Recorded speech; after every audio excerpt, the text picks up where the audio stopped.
بسم اللہ الرحمن الرحیم۔ السلام علیکم۔ جو نماز تراویح ادا کرتے ہیں، نماز تراویح کی جو رکعات ہیں ان کی تعداد کتنی ہے؟ کیا نماز تراویح کی جو رکعات ہیں ان کی تعداد 20 ہے، یا پھر کچھ لوگ 8 رکعت بھی پڑھتے ہیں، ان کی تعداد کتنی ہے؟ اس مسئلہ پر ہم احادیث مبارکہ کی روشنی میں کچھ گفتگو کرتے ہیں۔ عن ابن عباس رضی اللہ تعالی عنہما ان رسول اللہ صلی اللہ علیہ وسلم کان یصلی فی رمضان 20 رکعتا سوی الوتر۔ حضرت عبداللہ بن عباس رضی اللہ تعالیٰ عنہ سے مروی ہے کہ اللہ کے محبوب علیہ السلام رمضان المبارک میں 20 رکعت نماز تراویح ادا کرتے تھے، سوی الوتر، وتر کے سوا۔ تو نماز تراویح کی جو رکعات ہیں اس حدیث مبارکہ کی روشنی میں 20 ہیں۔ حضرت صائب بن یزید فرماتے ہیں کہ کننا نقوم فی زمان عمر بن الخطاب ب20 رکعتا، کہ ہم حضرت عمر فاروق رضی اللہ تعالیٰ عنہ کے دور خلافت میں 20 رکعت نماز تراویح ادا کرتے تھے۔ امام بخاری اور امام مسلم کے استاذ امام ابو بکر بن ابی شیبہ نے اپنے مصنف میں روایت کیا ہے کہ حضرت علی المرتضی شیر خدا رضی اللہ تعالیٰ عنہ نے ایک شخص کو 20 رکعت نماز تراویح ادا کرنے کا حکم دیا، 20 رکعت نماز تراویح پڑھانے کا حکم دیا۔ کس نے؟ حضرت علی المرتضی شیر خدا رضی اللہ تعالیٰ عنہ نے۔ شارح مشکات علامہ علی قاری فرماتے ہیں کہ اجمع الصحابۃ علی ان التراویح 20 رکعتا، تمام صحابہ کرام کا اجماع، اتحاد اور اتفاق ہو چکا ہے کہ جو نماز تراویح کی رکعت ہیں ان کی تعداد 20 ہے۔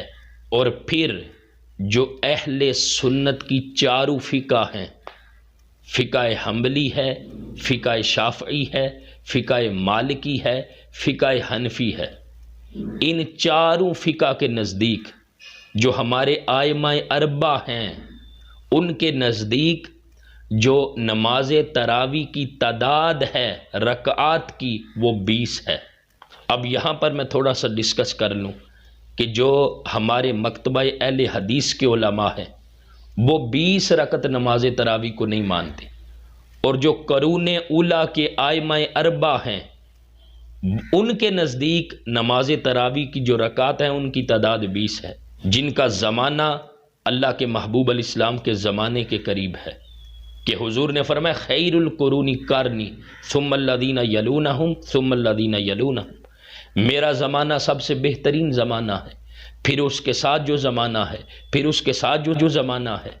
تو اس زمانے کے ائمہ جن کے نزدیک نماز تراویح کی جو تعداد ہے رکعت کی وہ 20 ہیں، تو اگر آج کوئی عالم دین یہ کہے کہ نماز تراویح کی جو رکعت ہے ان کی تعداد 20 نہیں بلکہ 8 ہے، تو ہم اس چیز پر اتفاق نہیں کرتے، ہم اس چیز کو نہیں مانتے، اس لیے کہ دین اسلام کی جو اصل فقہ ہے، جو اصل سمجھ بوجھ ہے، جو اللہ پاک نے ان ائمہ اربعہ کو عطا کی تھی، وہ آج کے کسی عالم دین کے پاس دین اسلام کے مسائل کو سمجھنے کی، ان کو استنباط کرنے کی، مسائل کو استخراج کرنے کی وہ سمجھ، وہ فکر، وہ سوچ وہ آج کے علماء کے پاس نہیں ہے جو ان ائمہ دین کے پاس تھی۔ ان ائمہ دین نے جن کو آقا کریم علیہ السلام کے زمانے کا قرب حاصل ہے، تو ان کو اللہ پاک نے جو دین اسلام کی سمجھ بوجھ عطا فرمائی تھی وہ آج کے علماء کے پاس نہیں ہے۔ اور دوستو، سب سے اہم بات یہ ہے، یہی وجہ ہے کہ حرمین شریفین میں بھی اس وقت سے لے کر آج تک جو نماز تراویح ہیں وہ 20 رکعت پڑھی جاتی ہیں، اور حرمین شریفین میں یہ ہمیشہ سے 20 رکعت تراویح مروج ہیں۔ اور اگلی بات بھی سن لیں، کوئی عالم دین یہ ثابت نہیں کر سکتا کہ پہلے جو نماز تراویح ان کی رکعت کی تعداد 8 تھی اور بعد میں کسی خلیفہ کے دور میں ان کی تعداد کو بڑھا کر 20 کر دیا گیا۔ نہیں، ایسا نہیں۔ اول دن سے جب سے نماز تراویح کا آغاز ہوا ہے 20 رکعت نماز تراویح ادا کی جا رہی ہیں، اور آج تک جو امت مسلمہ کی اکثریت ہے وہ 20 رکعت نماز تراویح ادا کرتے ہیں۔ اس لیے دوستان محترم، ہر ایک کو اس چیز کو سمجھنا چاہیے کہ جو نماز تراویح کی تعداد ہے رکعت کی وہ 20 ہے۔ اس لیے امت مسلمہ کے ہر فرد کو سمجھنا چاہیے کہ جو نماز تراویح کی رکعات کی تعداد ہے وہ 20 ہے، اور تمام احباب کو کوشش یہ کرنی چاہیے کہ وہ 20 رکعت ہی نماز تراویح ادا کیا کرے۔ اللہ تعالی ہم سب کو دین کی مکمل سمجھ بوجھ عطا فرمائے۔